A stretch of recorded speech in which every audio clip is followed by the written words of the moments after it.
Bienvenue. Dans cette capsule consacrée au blogging dans le community management, nous allons justement nous consacrer au premier mot, le blogging.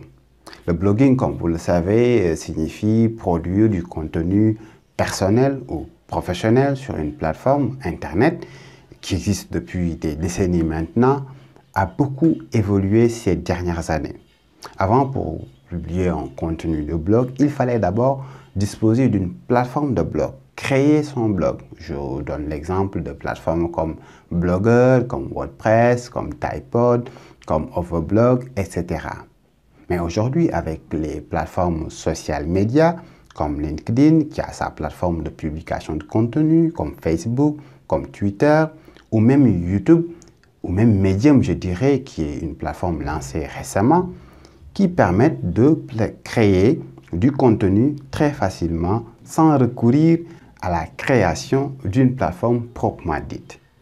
Mais l'objectif principal reste le même, c'est-à-dire produire du contenu et le diffuser. Il y a plusieurs façons de bloguer, par exemple produire du texte, uniquement du texte ou avec des images pour illustrer le texte.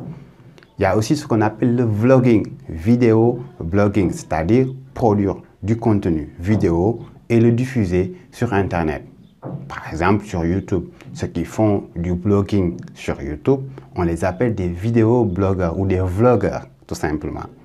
Par exemple, cette vidéo, si on la produit, on la met sur une plateforme comme YouTube ou Dailymotion ou Facebook, en faisant du blogging, on nous appelle des vidéo blogueurs.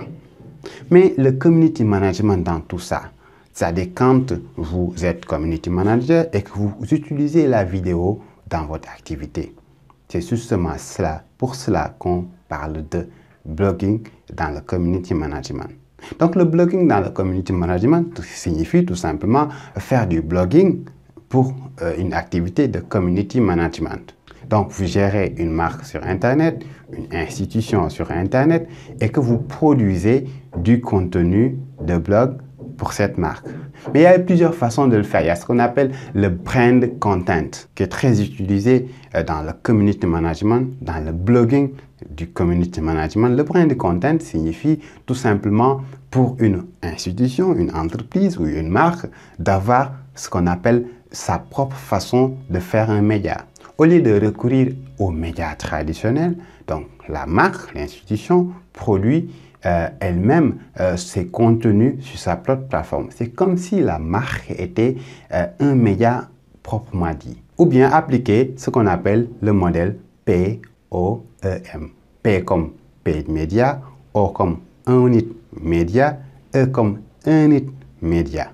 Tout simplement. Donc, c'est des éléments qui s'appliquent dans le blogging et community management. Je reviendrai dans une autre capsule en détail sur ces trois éléments qui s'appliquent dans l'activité de blogging pour le community management.